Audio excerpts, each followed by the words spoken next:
Assalamualaikum warahmatullahi wabarakatuh. Bagaimana kabarnya rekan-rekan? Tentunya selalu sehat dan selalu semangat. Rekan-rekan, di dalam sebuah aktivitas perusahaan, ini tentunya perusahaan yang bagus akan memberikan kenyamanan kepada karyawan, pada kooperator yang berada di line produksi, kepada supervisor yang mengawasi jalannya aktivitas produksi, dan memungkinkan mereka pada saat memberikan penilaian dalam sebuah aktivitas ini merasa nyaman, tidak terganggu dengan aktivitas-aktivitas yang tidak seharusnya berada di tempat tersebut.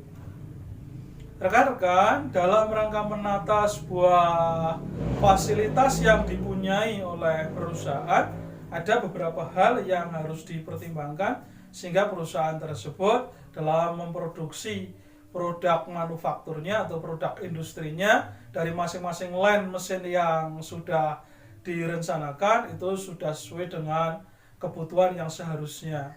Dengan adanya target produksi, kemudian diimbangi dengan fasilitas yang memadai, produk-produk yang dihasilkan pasti akan menghasilkan produk yang berkualitas.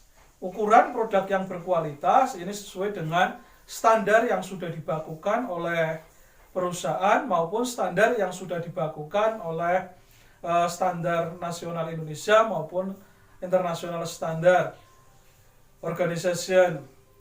Kemudian untuk perusahaan-perusahaan makanan barangkali di situ juga ada standar halal yang melekat pada produk-produk makanan yang dibuat. Produk makanan yang dibuat ini tentunya adalah produk-produk yang memang diperuntukkan untuk warga masyarakat muslim khususnya, sehingga dengan adanya label halal yang berada di situ ini memberikan ukuran secara kualitas dari produk yang dipasarkan. Untuk menghasilkan produk-produk tersebut, fasilitas yang digunakan dalam rangka menunjang sebuah aktivitas produksi idealnya sudah dipersiapkan dengan sebaik mungkin oleh jajaran manajerial, kemudian diimplementasikan oleh pihak departemen yang membidangi, dalam hal ini barangkali departemen produksi, kemudian tenaga kerja diimbangi dengan rekan-rekan operator produksi, supervisor, yang semuanya ini memungkinkan jalannya sebuah aktivitas di perusahaan dengan sebaik mungkin. Pada kesempatan kali ini kita akan belajar mengenai perancangan tata letak fasilitas yang berada di pabrik atau perusahaan manufaktur. Beraneka ragam proses produksi di perusahaan ini tentunya sudah menjadi kewajiban oleh manajerial produksi khususnya dalam rangka mengimbangi apa yang diinginkan dari manajer pemasaran, di mana kebutuhan bahan, kebutuhan barang jadi yang melimpah. Ini tentunya menjadi tuntutan tersendiri bagaimana agar produktivitas karyawan, produk yang dihasilkan ini dapat mengimbangi apa yang diinginkan oleh konsumen. Kemudian di materi pengantar perancangan tata letak fasilitas kali ini kita akan belajar sedikit mengenai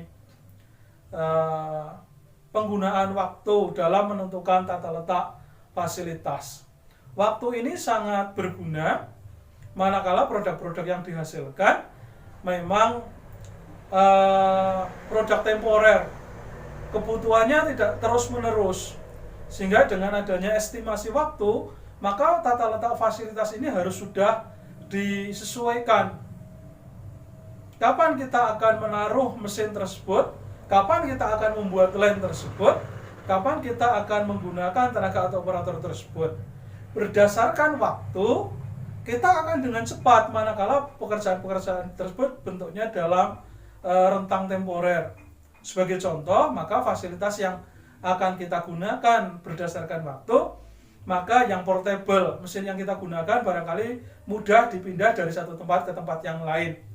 Karena pekerjaan di situ tidaklah membutuhkan waktu yang banyak atau hanya rentang waktu sebentar, kemudian nanti kita akan hadir kembali lagi ke situ.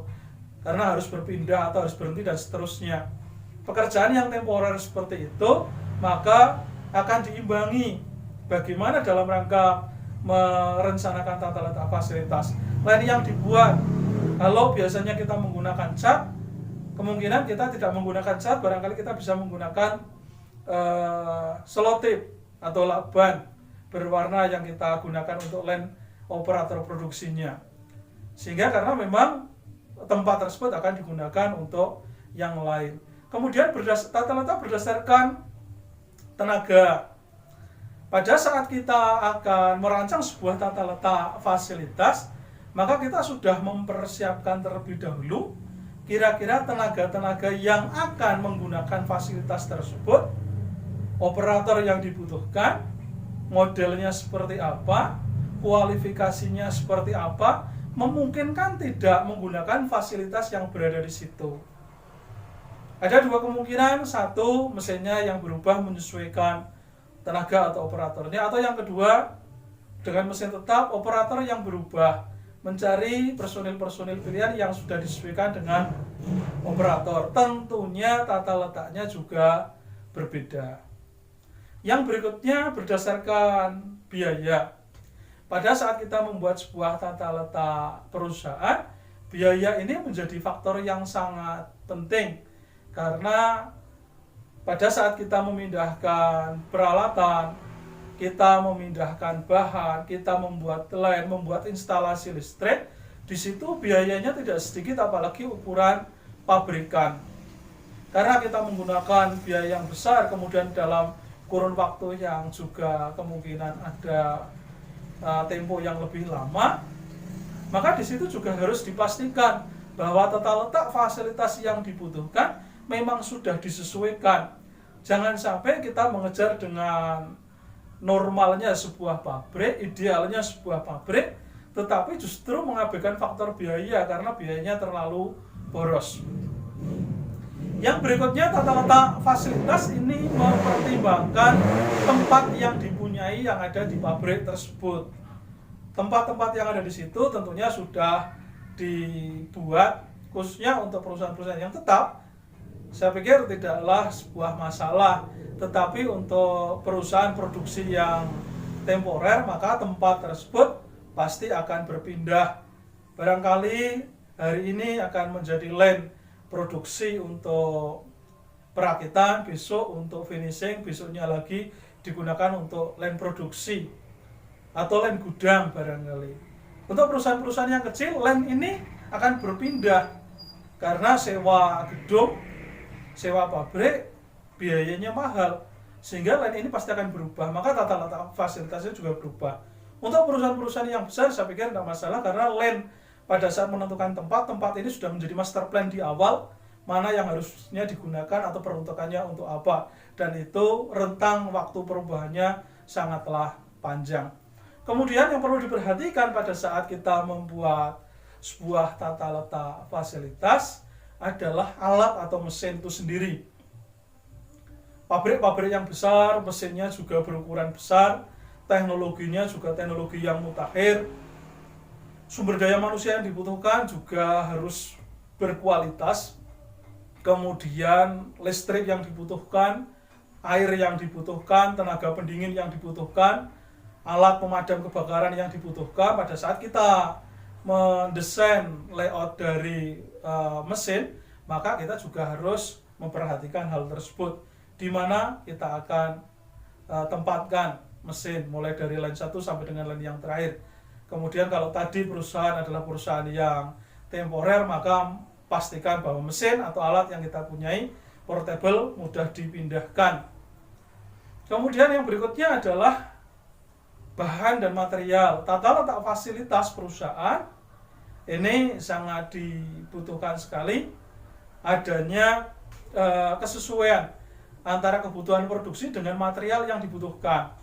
Sebagai contoh, pertama material masuk melewati pintu gudang, maka kondisi gudang ini harus benar-benar diposisikan sesuai dengan peruntukannya. Jangan sampai gudang yang kita desain ini justru ditaruh di bagian belakang, yang harusnya bahwa kebutuhan gudang itu berada di depan, karena supply input awal untuk material atau bahan, sehingga malah justru roda perputarannya terlalu jauh, biaya, waktu, ongkosnya sehingga akan membengkak karena kita salah menentukan fasilitas.